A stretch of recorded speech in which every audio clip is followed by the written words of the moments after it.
सभी बच्चों को नमस्कार। सभी बच्चों का आज इस ऑनलाइन कक्षा में स्वागत है। मैं ईश्वर से प्रार्थना करता हूं कि आप सभी स्वस्थ होंगे, खुश होंगे। प्यारे छात्रों, पिछले वीडियो में हमने पढ़ा था सुभाषितानी के प्रथम 3 श्लोक। अब हम जो प्रथम पाठ है सुभाषितानी, उसके अंतिम 3 श्लोक और सभी अभ्यास प्रश्नों को हल करेंगे। तो हम चौथे श्लोक से शुरू करते हैं, जो हमने पिछली कक्षा में जहाँ से छोड़ा था वहीं से शुरू कर रहे हैं। चौथा श्लोक है सद्भिर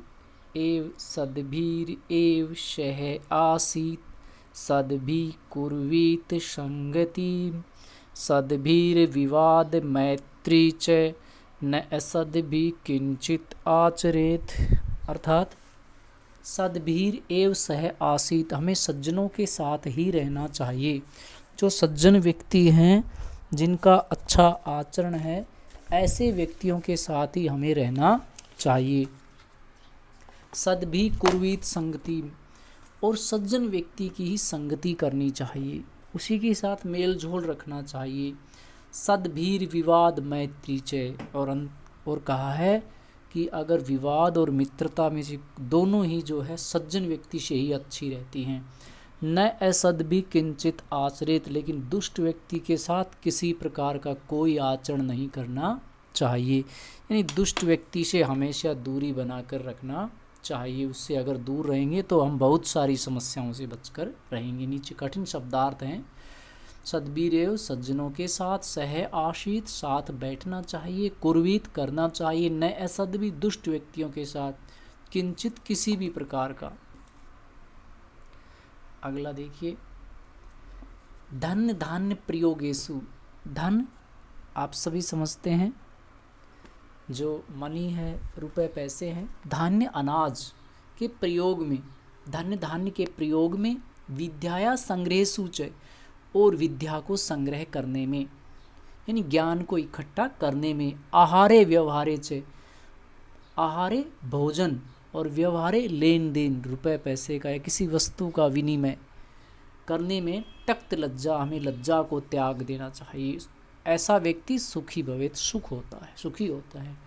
यानी खाने में हमें शर्म नहीं करनी चाहिए। व्यवहारे, अगर हम किसी वस्तु का लेन देन करते हैं तो उसकी सेवा शर्तें या नियम जो भी हैं, उसकी जो भी उसके साथ सेवा शर्तें की हैं कि भाई इस प्रकार की शर्त रहेगी, अगर आप इतने दिन बाद पैसे दोगे तो आपको इस प्रकार से वापस लौटाना होगा।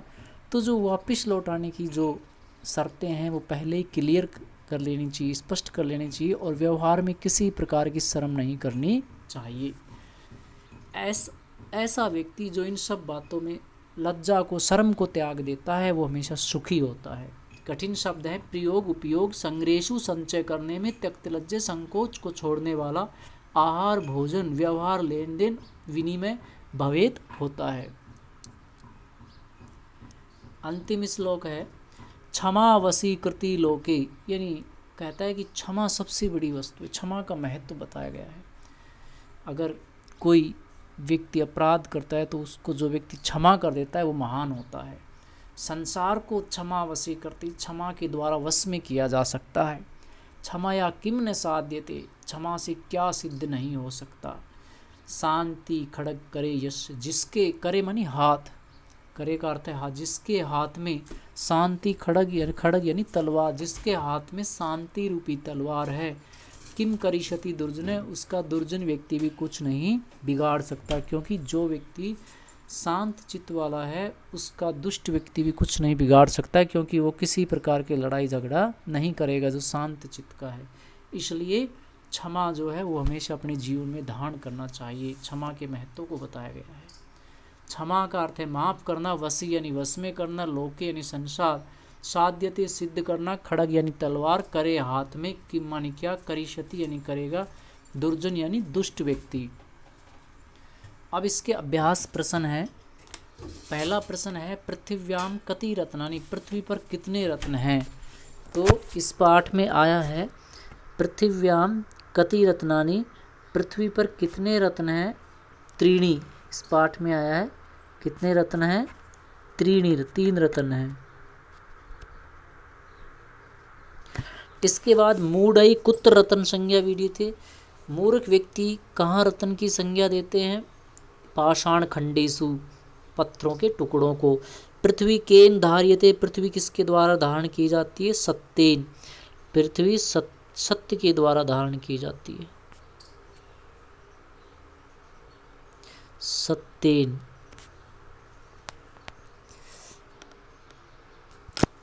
कई संगतिम कुर्वीत सदभी, इसकी जगह आ जाएगा लोके वशीकृति काल, संसार को किसमें वश में किया गया है? क्षमया, क्षमा के द्वारा। तो नेक्स्ट प्रश्न देखते हैं आगे के।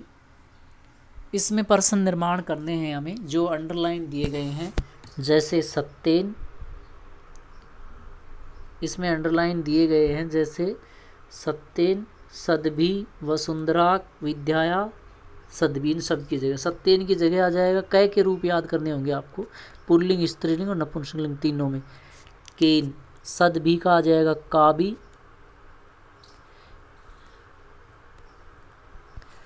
और वसुंधरा का का। विद्याया, विद्याया का आ जाएगा कश्या, विद्याया का आ जाएगा कश्या। और सदभी यानी का भी, इसकी जगह वही का भी आ जाएगा। या मैत्री में किया हुआ है तो सदभी, मैत्री सज्जनों के साथ मित्रता, सदभी। किम कुर्वीत भी कर सकते हैं हम, मैत्री को अगर मान लें तो किम। इसके बाद अगला क्वेश्चन की तरफ बढ़ते हैं। पूर्ण वाक्य में उत्तर देने हैं। कुत्र विस्मय न कर्तव्यम, कहाँ विस्मय नहीं करना चाहिए, इस पाठ में आया है। बहुरत्ना वसुंधरा, कुत्र की जगह आ जाएगा, कुत्र की जगह आ जाएगा यहाँ पे बहुरत्ना वसुंधरा इति विस्मय न कर्तव्यम। पृथिव्याम त्रीणि रत्नानि जलम अन्यम और सुभाषितम, जल, जल, अन्न और मधुर वचन, सुंदर वचन। त्यक्त लज्जे, कुत्र सुखी भवेत, लज्जा को त्याग कहाँ सुखी होता है? आहारे व्यवहारे चाहिए, यहाँ पे आ जाएगा। ये प्रश्नवाचक शब्द जो है ये हट जाते हैं उत्तर लिखते वक्त। नेक्स्ट अंतिम क्वेश्चन। मंजू 7 पदानी चित्वा, बॉक्स में से शब्दों को, पदों को चुन करके लिंग अनुसार लिखना है। जैसे पुल्लिंग वाले शब्द छांटने, इसमें पुल्लिंग के हैं सत्येन। पुल्लिंग के जो शब्द हैं,